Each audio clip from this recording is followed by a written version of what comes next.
Some areas are very different than others, just like anywhere else, any other country. But that particular area of where my dad and how I was raised on that diet is Indian vegetarian, which is a lot of carbohydrates for sure. But they're not all complex carbohydrates and they're not all simple carbohydrates, but there really is a shortage on fiber and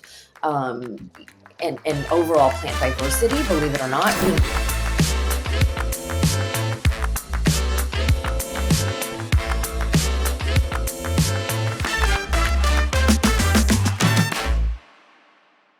Hello, everybody. Welcome yet again to the Trust Your Gut podcast. I am Hannah Ruhama, Kombucha Mama, and I am so excited to be here today with Shefaly.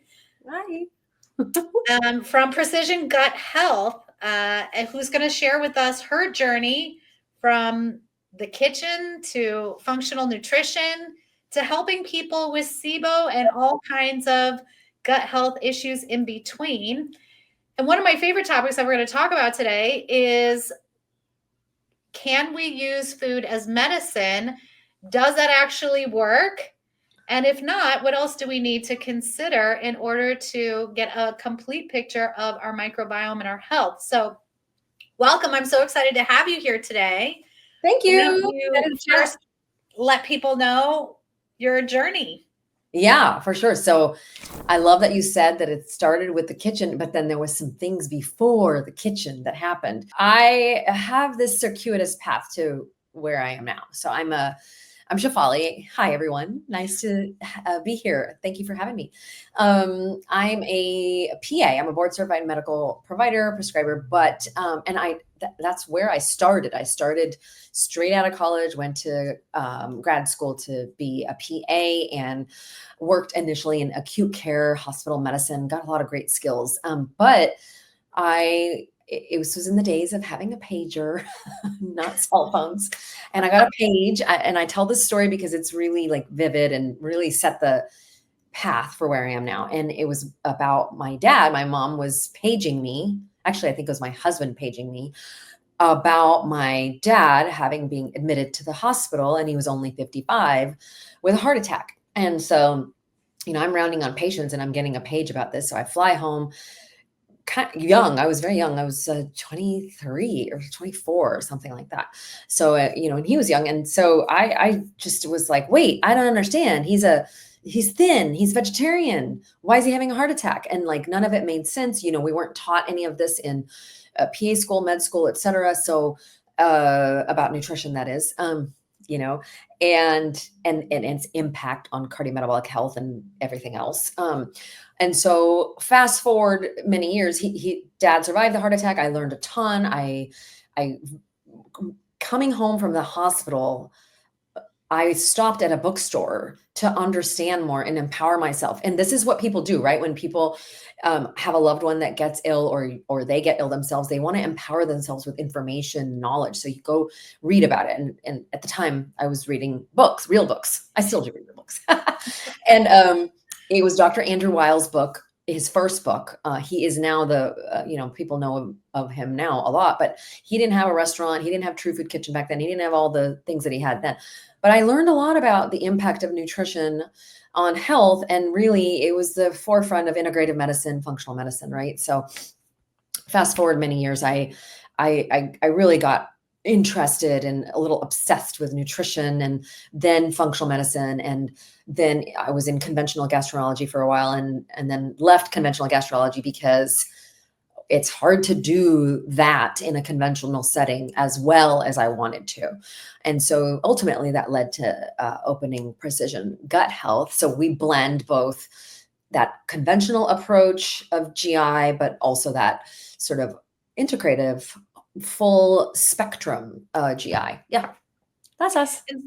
Yeah, I mean, well, that's an intense story. Often when it touches our lives personally, that's when we start to really pay attention to these things. And, I think what's great about this moment in time is there's so much more access to information. There's so much more awareness about how food impacts our body, and particularly our gut microbiome, and how much our gut microbiome then impacts our emotional health, physical health, mental health, and everything in between. Mhm. I'm fond of saying that the gut is our first brain because I feel like that's what has to heal first before we can heal anything that's going on with us emotionally and mentally.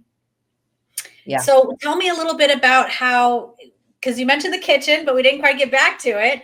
Oh, that's How right. did the kitchen come into play in all of your story? Yeah, I totally skipped that part. So there was a gap in all of this where I wanted to be a stay-at-home mom. And for a little while, I wanted to raise my kids. My husband could support us. Well, I did that for like 3 months. And then I said, oh, I can't do this. So I still did it, but I supported it with, oh, I'll just teach some cooking classes and bring my Indian culture to, you know, the Austin, Texas. And I was really doing a lot of Indian cooking classes. And then as I was learning about nutrition and functional medicine, I realized that really what I wanted to do was write healthier recipes, teach food as medicine. And really, that was more what we were eating on a regular basis anyway.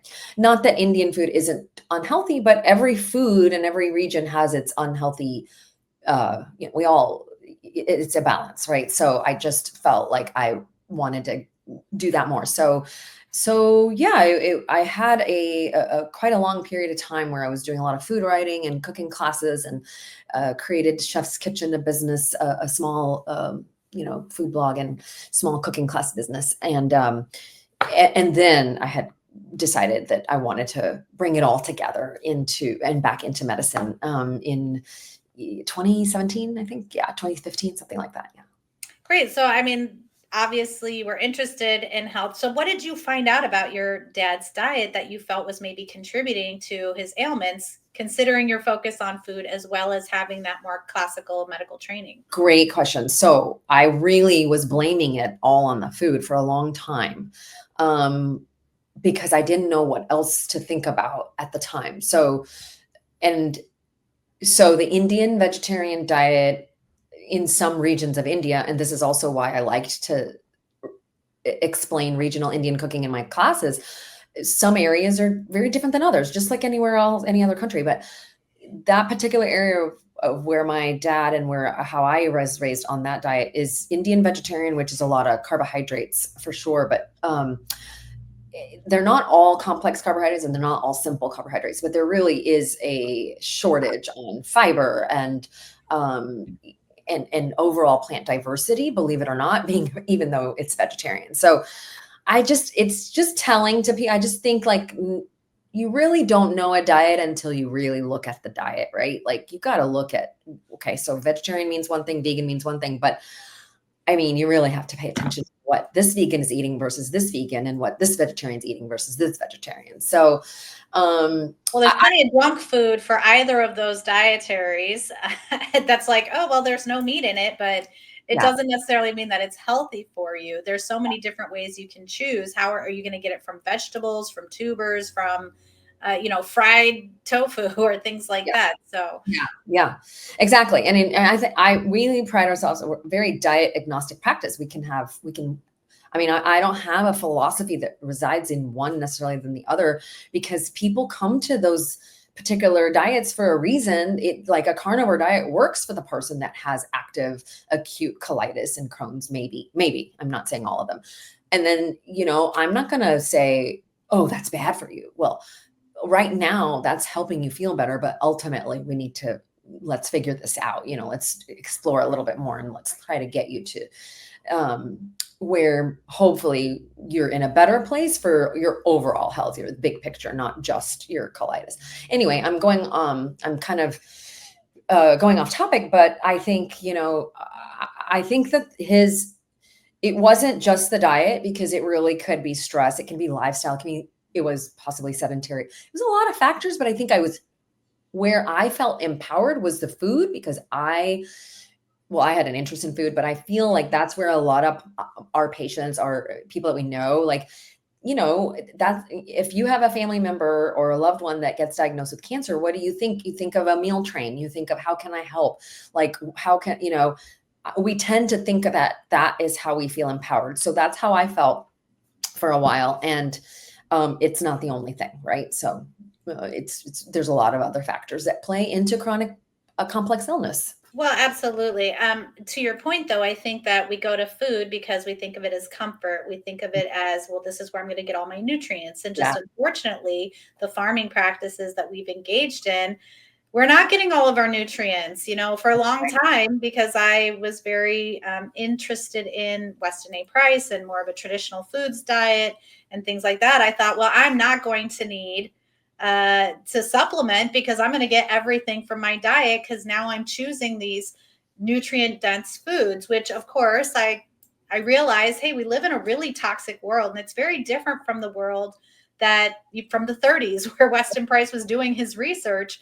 And so many of those toxins can have such a profound impact because they'll bioaccumulate in our fat.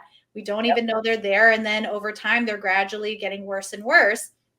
And of course, now we're seeing metabolic disease and things like this that we didn't expect to see, except in older people, are now impacting younger and younger generations. So how Yes. do we blend food with other things in order to create a more complete picture? Obviously, it's going to be unique to that person, but do you have some basic principles that you like to counsel people on? Yeah, and let me just touch on what you just said, because I think that whole, is food is medicine enough situation. And I think it can be if we started in an environment that was, let's say, in a blue zone or something like that. Well, I mean, that's why I love the blue zones, but they also happen to be on islands, and they happen to be needing to be self-sufficient, have clean air, move around to forage their foods. They're doing all the things that we're not doing. So it's not just about the food in the blue zone, it's the environment and the less toxins, etc. So I do think, I think food is medicine is a achievable goal. And I do have patients that come to me that are doing all of those things, and yet they're still not well, right? So, but then I also have the people that aren't doing those things. And then we have some low hanging fruit that we can address. It doesn't always fix everything, but it does move the needle a lot. So I guess maybe you're asking what are some basics. I don't know. Maybe your audience already knows, lots of the basics, right? So trying to stay away from processed foods and the standard American diet, sodas and, simple sugars and things like that. And, poor quality fats and all of those things. But then also, so that's the get rid of, exclude approach.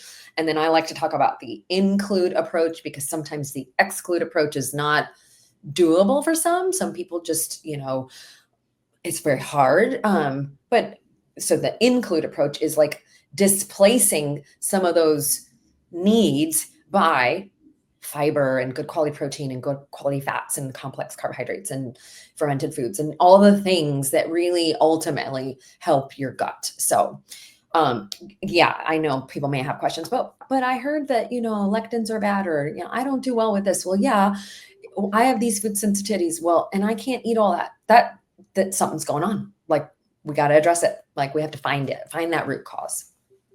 It's so complex because I think there's also an emotional component that often plays into these things. And it's not just well, put these healthy inputs in and then you get this result. Each person is so unique in what they're dealing with. But I really do believe that stress is that uniting common factor. It's just, it can manifest in so many different ways. It can be stress from your environment, from your job, from your relationships, from the food you're putting in your body. And there's no one size fits all solution there, other than what are some of the many ways you can help to reduce stress. But I think starting in the kitchen, like you said, is very empowering. And since you were teaching cooking classes, are there specific, you mentioned some of the different food types you'd recommend?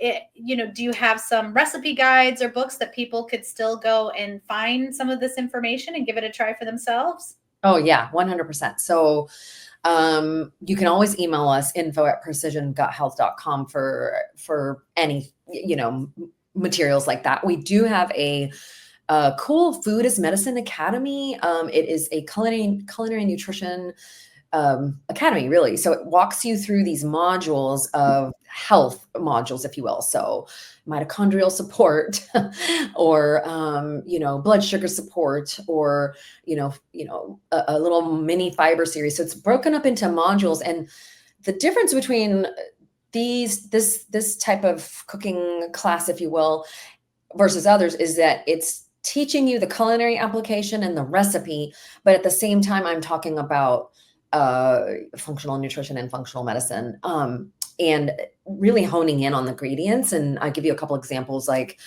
I always think of beets, the beet class. There's a class on beets, and yeah, if you don't like beets, maybe don't watch that one, or maybe watch it because you might like them the way I prepared them. And then I talk about like what is about the beet that makes it such a food as medicine type of food. Or it might be down to garlic. Like I did a class on a recipe that included some raw garlic. Why did I choose raw garlic? Why did I prepare it the way I did? Why did I let it sit in olive oil for a little bit before ingesting it? So it gets a little nerdy, if you will. And so that's our Food as Medicine Academy that is open to the public. So you're welcome to message us about that. And then we have a bunch of little, ebooks and e-guides. I'm happy to provide the gut ecology one. I love that one for your readers. If you'd like, I can send you guys a link. Okay. That would be great. Okay. Awesome. And so are fermented foods included in this course? Where do you land on that? Because obviously some folks who have SIBO, maybe they shouldn't include them right away, but other folks it's really helpful. So kind of how do you classify who should have fermented foods and when? Yeah. So first of all, I think if you can tolerate them and your gut feels pretty good, please eat them. Like that's how you establish your baseline. But before that, also, you want to feed your biome with prebiotic fibers. So fiber, but also the fermented foods. I think if you can tolerate them, if you don't have side effects, if you don't feel gassy, bloated, et cetera, definitely do them. And if you do feel like they're giving you those symptoms, then, small doses. And if that's not a non-issue, then yeah, maybe you need to be worked up for some GI stuff. Maybe you may be SIBO, et cetera. So yeah, I'm a huge fan. I don't know that I have a dedicated, I don't have a dedicated class I may have a dedicated class in the Food as Medicine Academy on fermented foods. I think it's in my fiber series. Yeah. But yeah, I'm a fan of those. And then I was going to say, you asked more a little bit about the cooking. We have a couple of courses, like a basic nutrition for gut health course that really is